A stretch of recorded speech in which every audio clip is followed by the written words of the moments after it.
আসসালামু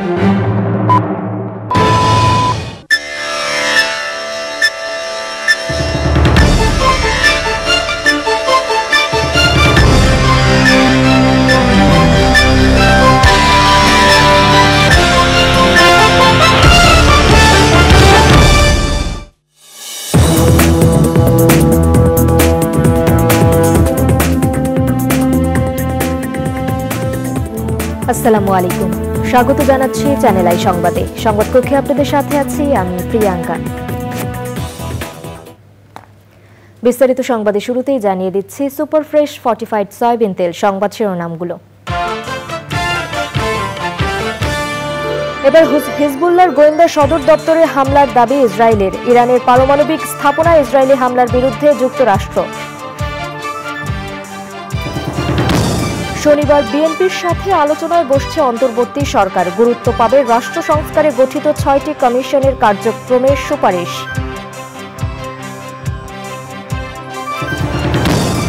এবং ডিসি পদায়ন নিয়ে অর্থ লেনদেনের অভিযোগ সত্য নয় দাবি জনপ্রশাসন মন্ত্রণালয়ের সচিবের। অভিযোগ তদন্তে ৩ উপদেষ্টাকে দায়িত্ব প্রদান।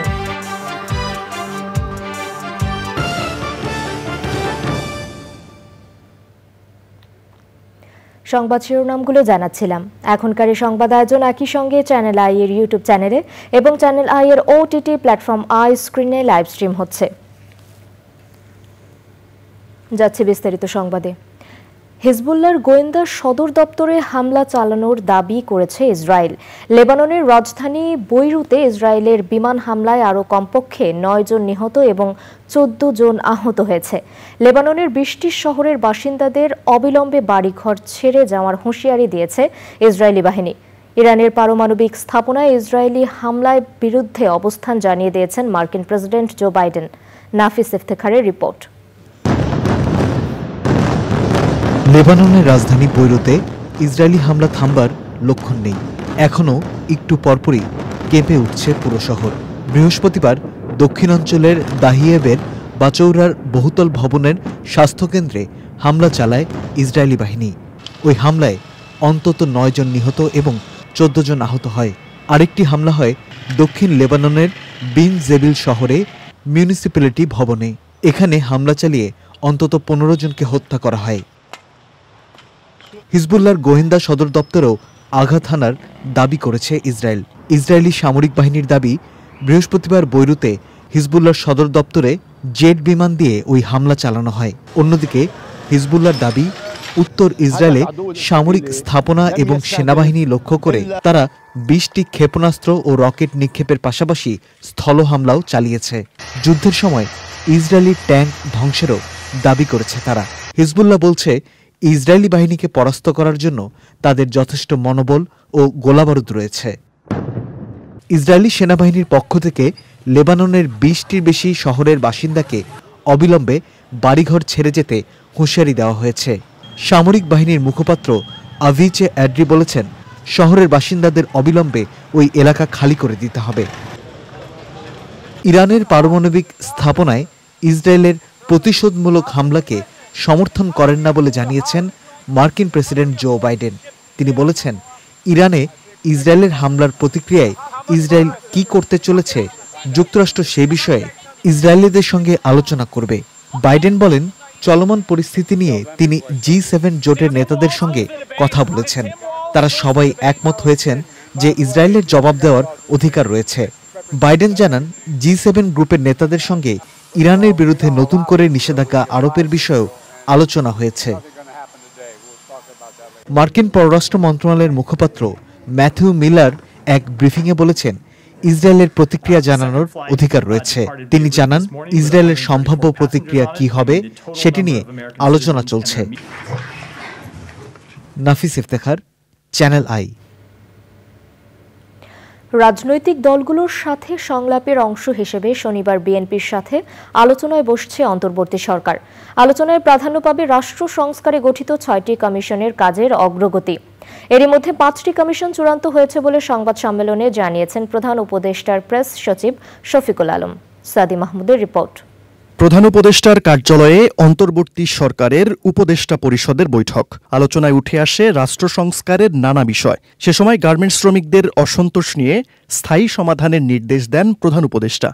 সংবাদ সম্মেলনে সভার বিস্তারিত তুলে ধরেন প্রধান উপদেষ্টার প্রেস সচিব। শ্রমিক ভাই বোনদের যে প্রোটেস্টটা, সেটার বিষয়ে তারা যেন স্টেপ নেন। প্রেস সচিব বলেন, বিএনপির সাথে সংলাপের মধ্য দিয়েই শনিবার থেকে তৃতীয় দফায় রাজনৈতিক দলগুলোর সাথে আলোচনায় বসতে যাচ্ছে অন্তর্বর্তী সরকার।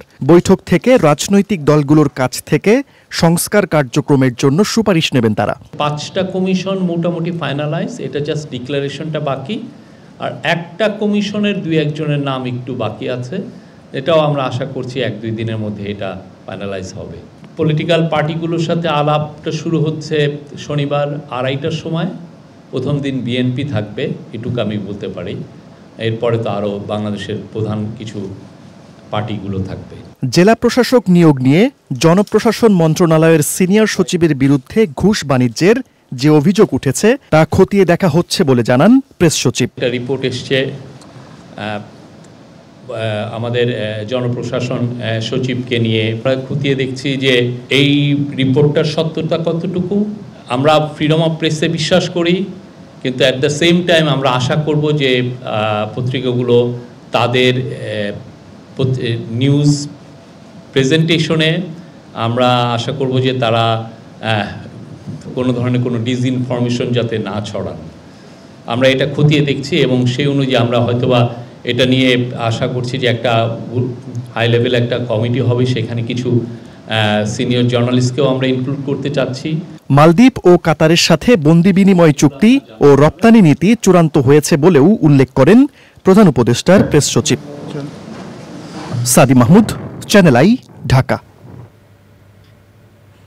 জেলা প্রশাসক হিসেবে পদায়ন নিয়ে অর্থ লেনদেন বিষয়ক কথা বলার অভিযোগ উঠেছে জনপ্রশাসন মন্ত্রণালয়ের সিনিয়র সচিব মোখলেসুর রহমানের বিরুদ্ধে। তবে অভিযোগ সত্য নয় বলে দাবি করেছেন তিনি। অভিযোগ তদন্তে 3 উপদেষ্টাকে দায়িত্ব দেয়া হয়েছে বলে জানিয়েছেন সমাজ কল্যাণ উপদেষ্টা শারমিন মুর্শিদ। বিস্তারিত জানাচ্ছেন রফিকুল বাশার। অন্তর্বর্তী সরকার শপথ নেওয়ার পর প্রশাসনের প্রায় প্রতিটি উচ্চ পদে নতুন নিয়োগ এবং পদায়ন হয়েছে। এই প্রক্রিয়া এখনো চলছে। সেই ধারাবাহিকতায় 2 ধাপে পদায়ন হয়েছে 59 জন জেলা প্রশাসক। জেলা প্রশাসক পদায়ন নিয়ে অনৈতিকভাবে অর্থ লেনদেন বিষয়ে জনপ্রশাসনের সিনিয়র সচিব ও যুগ্ম সচিবের ফোনের বার্তা বিনিময়ের কিছু তথ্য পত্রিকায় প্রকাশ হয়েছে। সেখানে তারা কোন মাধ্যমে অর্থ নেবেন, ডলার নাকি টাকায়, সিঙ্গাপুরে নাকি অন্য কোথাও, 5 কোটি নাকি 10 কোটি, এই বিষয়ে বার্তা লেনদেন করেছেন বলে অভিযোগ করা হয়েছে। তবে এই তথ্য ঠিক নয় বলে দাবি করেছেন জনপ্রশাসন সচিব। আমার মোবাইলটা হলো স্যামসাং, আর ওটা যে শো করেছে সেটা হলো আইফোন। আমি মধ্যবিত্ত পরিবারের মানুষ, আমার সরকার যে টেলিফোন দিয়েছে সেটাও আমি ব্যবহার করি না। আপনারা যারা জানেন আমার আগের যে নাম্বার সেটাই আমি ব্যবহার করতেছি সরকারিভাবে। আপনারা যদি নিউজ করতে চান, স্ট্যান্ডবাজি নিউজ করতে চান, তাহলে এগুলো প্রশ্ন করতে পারেনি। এতদিন আমার সাথে কাজ করেছেন, বিন্দু বিসর্গ যেখানে সত্যতা নাই। আপনাদের 3টা আমি নাম উল্লেখ করতে চাই না। আপনারা যারা ভালো আছেন, আমি ভালোকে ভালো বলবোই। তো এই কোশ্চেন করার আগে আপনারা নিজেকে কোশ্চেন করেন, কতটুকু যৌক্তিক হচ্ছে আমাকে আপনার এই কোশ্চেন করা। যদি তথ্য ঠিক না হয় তবে আইনের আশ্রয় নেবেন কিনা জানতে চাওয়া হয় সচিবের কাছে। আমি প্রথমে বলবো, যারা এটা করেছে তাদেরকে আমরা কতটুকু গুরুত্ব দিই। একটা রাস্তার লোক আমি অনেক কথা বলতে পারি, আমি রাস্তার লোকের পিছনে দৌড়াবো না। আবার আমরা সরকারের পজিশন থেকে জনগণের স্বার্থে কাজ করি, যেভাবে আছে সেভাবেই কাজ করব, যতদিন করবো আল্লাহ হায়াতে রেখেছে আমার নিয়মকরণের মোতাবেক। বিষয়টিকে গুরুত্ব না দিলেও এর আগে জেলা প্রশাসক পদায়নে 3 কোটি টাকার চেক উদ্ধার হওয়া নিয়ে যে খবর প্রকাশ হয়েছে তার বিরুদ্ধে 3টি পদক্ষেপ নেওয়া হয়েছে বলে সচিব জানান।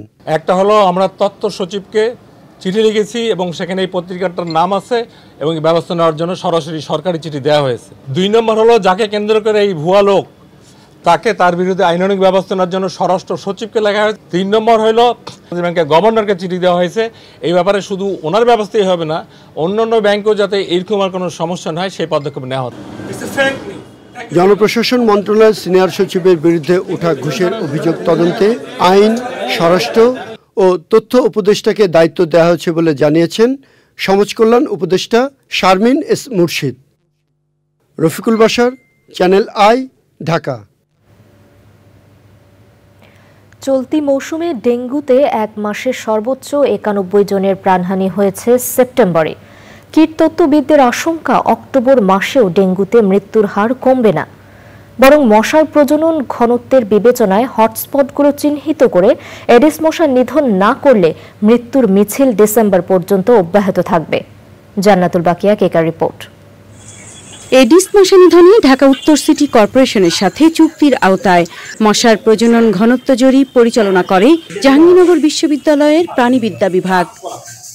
গত সপ্তাহে উত্তরা, গুলশান ও বনানীতে এডিস মশার প্রজনন পরিস্থিতির জরিপ হয়েছে। দক্ষিণ সিটির ধানমন্ডি ও যাত্রাবাড়িতেও জরিপ করে গবেষণা টিম।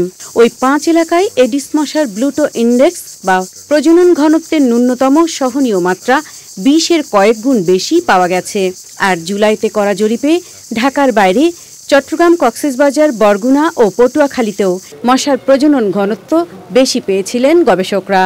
সেপ্টেম্বর এবং অক্টোবরে ডেঙ্গু পরিস্থিতি যে খারাপ আকার ধারণ করবে সেটি জুলাই মাসেই আমি আমার গবেষণা থেকে বলেছি। যখন কোথাও এডিস মশার ঘনত্বের ইন্ডেক্স 20-এর উপরে থাকে তখন ধরে না হয় ওই এলাকাতে এডিস মশাবাহিত রোগ ডেঙ্গু বা চিকুনগুনিয়া হওয়ার সম্ভাবনা আছে। স্বাস্থ্য অধিদপ্তরের পরিসংখ্যান অনুযায়ী বুধবার পর্যন্ত ডেঙ্গুতে আক্রান্ত হয়ে মৃত্যুর শিকার 174 জনের মধ্যে 93 জন ঢাকা দক্ষিণ সিটির, আর 25 জন মারা গেছে উত্তর সিটির বিভিন্ন হাসপাতালে। কীটতত্ত্ববিদদের আশঙ্কা ডেঙ্গুতে প্রাণহানির উচ্চ হার ডিসেম্বর পর্যন্ত অব্যাহত থাকবে। এডিস মশার প্রাপ্ত ঘনত্ব, তাপমাত্রা, আর্দ্রতা, বৃষ্টিপাত এবং ডেঙ্গু রোগীর সংখ্যা এগুলো মিলিয়ে আমরা একটি ফরকাস্টিং মডেল তৈরি করি। সেখানে আমরা দেখতে পাচ্ছি যে অক্টোবর জুড়েই ডেঙ্গুর প্রকোপ থাকবে বেশ ভয়াবহ আকারে। যদি আমরা এটিকে এখনই নিয়ন্ত্রণ করতে না পারি তাহলে বছর জুড়েই ডেঙ্গুর প্রকোপ এবছর থাকবে। তাই এখনই জরুরি ভিত্তিতে হটস্পট ম্যানেজমেন্ট করে ডেঙ্গু রোগী এবং হাসপাতাল যেখানে ডেঙ্গু রোগীর চিকিৎসা হয় সেখানে যদি উড়ন্ত মশা থাকে তাহলে সেই মশাগুলো জ্যামিতিক হারেই ডেঙ্গু রোগ ছড়াবে। সঙ্গে সঙ্গে ব্রিডিং সোর্স ম্যানেজমেন্ট এবং লার্ভাল ম্যানেজমেন্টও করতে হবে। ব্রিডিং সোর্স ম্যানেজমেন্ট করার জন্য জনগণকে সম্পৃক্ত করা অত্যন্ত প্রয়োজনীয়। মশার হটস্পট চিহ্নিত করে নিধন করা না গেলে সারা বছরই ডেঙ্গুতে আক্রান্ত ও মৃত্যুর ঊর্ধ্বমুখী প্রকোপ চক্র থামানো যাবে না বলে কীটতত্ত্ববিদদের আশঙ্কা। জান্নাতুল বাকিয়া, কেকা, চ্যানেল আই, ঢাকা। দর্শক, এবারে বিরতি এবং বিরতির পর যা থাকছে।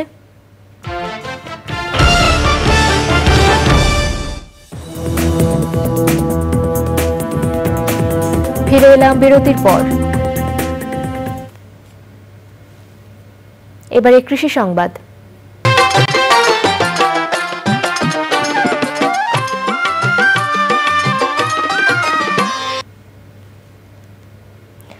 চা, মাল্টা এবং পেঁপের পাশাপাশি চট্টগ্রামের হাটহাজারীতে শুরু হয়েছে কফির চাষ। সাথী ফসল হিসেবে প্রথমবারের মতো বাগান ভিত্তিক কফি চাষ হচ্ছে। অল্প খরচে এই চাষ সাফল্যের মুখ দেখছেন কৃষক, তবে বিপণন ও প্রক্রিয়াজাত নিয়ে আছে দুশ্চিন্তা। জাহিদ হাসান শাকিলের তথ্য, ভিডিও চিত্রে আল মুকসিদের রিপোর্ট। চট্টগ্রামে হাটহাজারী উপজেলায় এবার প্রথমবারের মতো শুরু হয়েছে কফি চাষ। এখানকার মাটি এবং আবহাওয়া কফি চাষের জন্য অত্যন্ত উপযোগী। মোহাম্মদ ইউসুফ বেসরকারি ব্যাংকে চাকরি ছেড়ে শুরু করেছিলেন চা, মাল্টা ও পেঁপের বাগান। তবে এবার নতুন করে কৃষি বিভাগের সহযোগিতায় 450টি কফির চারা রোপণ করেছেন তিনি। কৃষি বিষয়ক অনুষ্ঠানগুলো আমি দেখতাম এবং দেখে খুব আগ্রহী ছিলাম কিছু করার জন্য। তো যখন আমি ব্যাংকে চাকরি ছেড়ে দেওয়ার চিন্তা করেছি তখন ওই স্যারের অনুপ্রেরণায় কৃষিতে আসার আমি উৎসাহটা পেয়েছিলাম। বাগানের সাথী ফসল হিসেবে অনেকটা আমি কফিটাকে শুরু করি। এবছর কয়েকটা গাছে ফলন, ম্যাক্সিমাম গাছে অনেক ফলন আসছে। তো আমি আশাবাদী, যেহেতু ফলন ধরা শুরু হয়েছে হয়তো আমরা সফল হব। 30 থেকে 50 হাজার টাকা খরচ করে প্রায় 1.5 লাখ টাকা আয় করার আশা করছেন এই কফি চাষি। তবে বিপণন এবং প্রক্রিয়াজাত নিয়ে আছে দুশ্চিন্তা। আসলে আমি কফি এটা নাম শুনছি, কখনোদিন আমরা দেখি নাই। আমরা খেয়েছি আমরা কফি হিসাবে। এখন বাদ বাকিটা যদি এই মিলিং করার পরে বাদ বাকি যেটা আরো কিছু আমাদের অজানা আছে, এগুলো হয়তো আমরা নিজেরাই দেখব চারা রোপণ থেকে শেষ পর্যন্ত। আমরা এই কফিগুলা প্রথম দেখছি, দেখে আমাদের খুব আনন্দ লাগতেছে। আশা করি এগুলা আমরা ভবিষ্যতে খাইতে পারবো আর অনেকেই এগুলা করতে পারবে।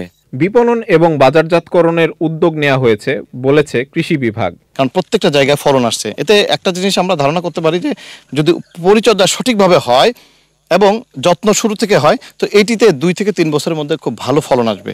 আর এই কারণে আমাদের বিভিন্ন জায়গায় মোটামুটি 10 হেক্টরের মতো জায়গায় আমাদের কফি শুধু ধলোই না অন্যান্য জায়গায় আমাদের প্রকল্প থেকে বাগানগুলি স্থাপিত করা হয়েছে এবং কৃষকও আশাবাদী যে এখান থেকে 2 থেকে 3 বছরের মধ্যে ফলন আসা শুরু করবে।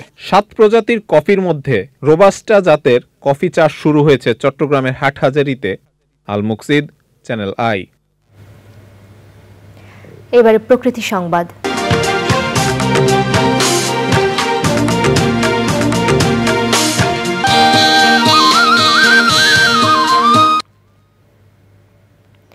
গাইবান্ধার গোবিন্দগঞ্জে ব্যক্তি পর্যায়ে গড়ে তোলা হয়েছে পরিবেশ বান্ধব খামার। বিভিন্ন প্রজাতির ফুল আর ঔষধি গাছের পাশাপাশি নিরাপদ খাদ্য উৎপাদন হচ্ছে এই খামারে। রয়েছে বায়োগ্যাস প্ল্যান্টও। প্রকৃতি পরিবেশ রক্ষার পাশাপাশি আর্থসামাজিক উন্নয়নেও ভূমিকা রাখছে খামারটি। ফারুক হোসেনের তথ্য ও ভিডিও চিত্রে আফরোজা হাসির রিপোর্ট। 2001 সালে পৈতৃক সূত্রে পাওয়া সম্পদের সর্বোচ্চ ব্যবহারে সমন্বিত ব্যবস্থাপনায় খামার গড়ে তোলার উদ্যোগ নেন অবসরপ্রাপ্ত পুলিশ কর্মকর্তা অশোক কুমার সিংহ ও তার স্ত্রী। প্রায় 2 যুগের ঐকান্তিক চেষ্টায় গড়ে তুলেছেন ফুল, ফল আর ঔষধি গাছের বিশাল সমাহার। চোখ জুড়ানো সবুজ প্রকৃতি গড়ে তোলার পাশাপাশি উৎপাদন করছেন বিষমুক্ত প্রাকৃতিক খাদ্য। আবর্জনা দুর্গন্ধমুক্ত স্বাস্থ্যসম্মত পরিবেশ নিশ্চিতে নির্মাণ করা হয়েছে বায়োগ্যাস প্ল্যান্ট। আমাদের এখানে হর্তকি আছে, আমলকি আছে, গরম মশলা আছে, তেজপাতা আছে, এরকম অসংখ্য আমাদের গাছ আছে যেগুলো পরিবেশ বান্ধব এবং বায়ু দূষণের যেগুলো থেকেও রক্ষা করবে। আমাদের দেশি প্রজাতির মাছ বিলুপ্ত হয়ে যাচ্ছিল, সেগুলো এখানে আমরা চাষ করতেছি। সর্বোচ্চ চেষ্টা করা হয়েছে কোনো জায়গা যেন ফাঁকা না থাকে, সর্বোচ্চ ব্যবহার করার চেষ্টা করা হয়েছে। বেশ কিছু ঔষধি গাছ আছে যেগুলো পরিবেশের ভারসাম্য রক্ষা করতে পারে বলে আমি মনে করি। এমন উদ্যোগে সমন্বিত ব্যবস্থাপনায় উদ্বুদ্ধ হচ্ছেন স্থানীয়রাও। আমার ভালো লাগে দেখে আমি করছি, বহুদিন যাবত হলো এখানে আছি।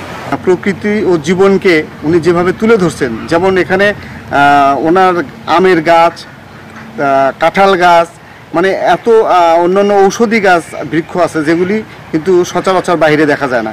প্রকৃতি ও জীবনের উন্নয়নে ভূমিকা রাখছে খামারটি। তাদের যথেষ্ট পরিমাণ টেকনিক্যাল সাপোর্ট দিয়ে যাচ্ছে। এছাড়াও আমাদের যে বীজ আছে, সবজির বীজ আছে, আমরা মাঝে মাঝে তাদের পারিবারিক পুষ্টি বাগানের আওতায় তাদেরকে আমরা সবজি বীজ দিচ্ছি। জনগণকে বা ছাত্র তারুণ্যকে আমরা বলতেছি আপনারা সমন্বিত ব্যবস্থাপনায় উদ্বুদ্ধ হন, এতে আপনাদের লাভবান হওয়ার সম্ভাবনা সবচেয়ে বেশি। জলবায়ুর বিরূপ প্রভাব মোকাবেলা সহ জনস্বাস্থ্য রক্ষায় এমন খামার গড়ে তুলতে উদ্বুদ্ধ করতে সরকারি পৃষ্ঠপোষকতা জরুরি বলছেন সংশ্লিষ্টরা। আফরোজা হাসি, প্রকৃতি ও জীবন ডেস্ক, চ্যানেল আই। এবারে খেলার খবর।